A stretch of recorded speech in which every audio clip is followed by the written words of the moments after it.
Assalamu alaikum students. I hope you all are doing well. Today's topic of discussion is evaporation, unit number 5 according to Smart Syllabus. First आपके पास है definition of evaporation. ये एक ऐसी process है evaporation एक ऐसी process है जिसमें हम लिक्विड को चेंज करते हैं इनटू गैस फेस. ये रिवर्स है to the condensation process. Condensation एक ऐसा प्रोसेस है जिसमें गैस फेस से चेंज किया जाता है किसी भी चीज़ को इनटू लिक्विड फेस. ठीक है. सेकंड आपके पास कैरेक्टरिस्टिक बताई गई है एवापोरेशन की. It is a endothermic process. Endothermic means इसमें हीट अब्जॉर्ब होती है और एक्सोथर्मिक प्रोसेस में हीट रिलीज होती है. अब जैसे आपके पास यहाँ पे एग्जांपल दी जा रही है कि वाटर मॉलिक्यूल यानी कि अब ये चेंज करेगा लिक्विड से वेपर फॉर्म में तो इसको रिक्वायर्ड होता है 40.7 किलो जॉल ऑफ एनर्जी. इतनी एनर्जी इसको रिक्वायर्ड होगी ताकि ये अपना फेस चेंज कर सके. नेक्स्ट पॉइंट इज एवापोरेशन होती किस तरह है. लिक्विड स्टेट में जो जितने भी आपके पास वाटर मॉलिक्यूल्स होंगी या वाटर की आप एग्जांपल ले लें वो होते हैं कंटिन्यूस स्टेट ऑफ मोशन यानी कि लगातार मोशन में रहते हैं. उन तमाम मॉलिक्यूल्स की काइनेटिक एनर्जी सेम नहीं होती. ठीक है. बल्कि एवरेज कुछ मॉलिक्यूल्स की काइनेटिक एनर्जी एवरेज होती है और कुछ की काइनेटिक एनर्जी अगर हम बात करें तो एवरेज से ज़्यादा होगी और कुछ की कम होगी. अब ऐसे मॉलिक्यूल्स जिनकी kinetic energy average kinetic energy से ज़्यादा होगी वो क्या होगा कि वो अट्रैक्टिव फोर्सेस को तोड़कर अमंग द मॉलिक्यूल्स क्या होगा सरफेस से एस्केप कर जाएंगे, वहाँ से निकल जाएंगे. इस प्रोसेस को कहा जाता है एवापोरेशन. अब फर्दर आपको बताया गया है एवापोरेशन एक कंटिन्यूस प्रोसेस है और ये कोज करती है कूलिंग इफेक्ट. अब ये कंटिन्यूस प्रोसेस किस तरह है कि ये तमाम टेम्परेचर रेंजेस पे होती रहती है एवापोरेशन.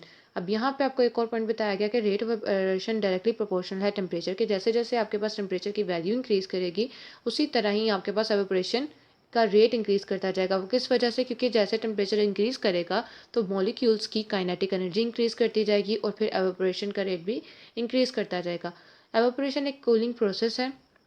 जब high kinetic energy molecules vaporise होते हैं तो बाकी प्रेजेंट वहाँ पे तमाम मॉलिक्यूल्स का टेम्परेचर क्या होता है, कम हो जाता है, डिक्रीज कर जाता है. इस डेफिशिएंसी ऑफ एनर्जी को कंपनसेट करने के लिए जितने भी मॉलिक्यूल्स होते हैं लिक्विड के वो क्या करते हैं कि अपने सराउंडिंग से एनर्जी को अब्जॉर्ब करना स्टार्ट कर देते हैं. इस वजह से क्या होता है कि सराउंडिंग्स का टेम्परेचर डिक्रीज कर जाता है और वहाँ पे हो जाता है कूलिंग इफेक्ट. अब जैसे आपके पास एग्जाम्पल है कि अगर आप अपनी पाम के ऊपर ड्रॉप ऑफ अल्कोहल रखें तो क्या होगा, अल्कोहल एवोपरेट करना स्टार्ट कर देगा और आपको वहाँ पे कूलिंग इफेक्ट महसूस होगा. नेक्स्ट है आपके पास फैक्टर्स. अब एवोपरेशन किन फैक्टर्स पे डिपेंड करता है. First is surface area, second temperature and third is intermolecular forces. Surface area एक एवोपरेशन एक सरफेस फिनोमेना है. ठीक है. जितना ज़्यादा सरफेस एरिया होगा उतनी ज़्यादा ये एवोपरेशन होगी और जितना सरफेस एरिया कम होगा एवोपरेशन का रेट भी उतना कम होगा. एग्जाम्पल है आपके पास कि अगर आप चाय को ठंडा करने के लिए एक कप ले लें और एक सॉसर ले लें. अब क्योंकि सॉसर का सरफेस एरिया क्या है, ज़्यादा है, तो वहाँ पे एवापोरेशन लार्ज सरफेस एरिया होने की वजह से ज़्यादा होगी. और अगर हम टी कप की बात करें उसका सरफेस एरिया कम है तो उस वजह से क्या है वहाँ पे एवापोरेशन का रेट स्लो होगा. Second factor is temperature. High temperature पे क्या होता है, रेट ऑफ ऑपरेशन हाई होता है. क्योंकि काइनेटिक एनर्जी मॉलिक्यूल की इंक्रीज करती जाती है, वो जल्दी से इंटरमोलेकुलर फोर्सेस को ब्रेक करके एवापोरेट कर जाते हैं. एग्जांपल है आपके पास के वाटर लेवल एक कंटेनर के अंदर जहाँ पे हॉट वाटर प्रेजेंट हो डिक्रीज करता है. ठीक है. एज कम्पेयर टू कंटेनर जहाँ पे कोल्ड वाटर प्रेजेंट हो, हॉट वाटर जल्दी एवापोरेट कर जाता है as compare to cold water. Third factor intermolecular forces. अगर इंटरमोलेकुलर फोर्सेस स्ट्रॉन्गर होंगी तो वो मॉलिक्यूल्स बहुत ज़्यादा उनको डिफिकल्टी होगी एवापोरेट होने में. एग्जांपल है आपके पास कि वाटर में स्ट्रॉन्ग इंटरमोलेकुलर फोर्सेस प्रेजेंट होती हैं एज़ कम्पेयर टू अल्कोहल, इसलिए अल्कोहल जल्दी एवापोरेट कर जाता है as compare to water. Next topic is vapour pressure.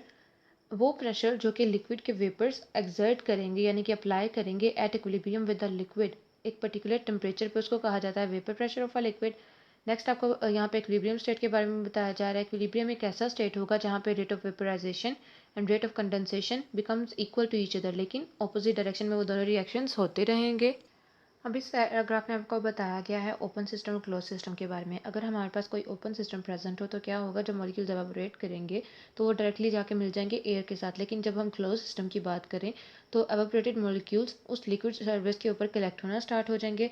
Starting में वेपर्स बहुत ज़्यादा स्लोली कंडेंस होंगे यानी कि लेकिन और वापस स्लोली कंडेंस होंगे और लिक्विड में वापस आना स्टार्ट. लेकिन जैसे जैसे टाइम गुजरता जाएगा कंडेंसेशन का प्रोसेस इंक्रीज करना शुरू हो जाएगा और एक ऐसा स्टेज या लेवल आ जाएगा जहाँ पे रेट ऑफ एवापोरेशन और रेट ऑफ कंडेंसेशन एक दूसरे के इक्वल हो जाएंगे. इस स्टेज पे क्या होता है कि इस स्टेज पे क्या होगा कि नंबर ऑफ मॉलिक्यूल्स जो कि एवापोरेट होंगे वो इक्वल हो जाएंगे उन मॉलिक्यूल्स के जो कि जिनकी कंडेंसेशन हो रही है। इस स्टेट को कहा जाता है डायनेमिक इक्विलिब्रियम, जैसा कि ये फिगर में आपको शो किया गया है। नेक्स्ट आपके साथ यहाँ पे शेयर किया गया कि वेपर प्रेशर किन फैक्टर्स पर डिपेंड करता है। First nature of liquid, second size of molecules and third temperature. Nature of liquid पे किस तरह डिपेंड करता है कि आपके पास जो पोलर लिक्विड्स हैं उनका वेपर प्रेशर कम होता है as compare to non polar liquids. अब वो किस वजह से होता है? टेम्परेचर रेंज सेम है दोनों में, लेकिन अब किस वजह से होता है कि जो पोलर लिक्विड्स हैं आपके पास उनमें उन पोलर मॉलिक्यूल्स में क्या होगा कि इंटरमोलेकुलर फोर्सेस ज़्यादा स्ट्रॉन्ग होती हैं as compare to non polar molecule. जैसे आपके पास एग्जांपल है कि वाटर का वेपर प्रेशर कम होगा as compare to alcohol at the same temperature. फिर आप बात करते हो साइज ऑफ मॉलिक्यूल्स की। जो स्मॉल साइज मॉलिक्यूल्स हैं वो इजीली एवापोरेट कर जाएंगे as compare to big size molecules. क्यों? क्योंकि स्मॉल साइज मॉलिक्यूल्स एक्सर्ट करेंगे ज़्यादा वेपर प्रेशर। जैसे कि आपके पास हेक्सेन और डिकेन की एग्जांपल है। हेक्सेन का atom size molecule size small है एज कम्पेयर टू डिकेन। हेक्सेन जो है जल्दी एवापोरेट कर जाएगा और एक्सर्ट करेगा ज़्यादा pressure as compare to decane. Third point is temperature. High temperature में क्या होता है कि वेपर प्रेशर ज़्यादा होता है as compare to low temperature, और एलिवेटेड टेम्परेचर में क्या होता है कि उन मॉलिक्यूल्स की काइनेटिक एनर्जी इंक्रीज करती जाती है जिसकी वजह से वो इजीली वेपराइज करके प्रेशर अप्लाई करते हैं।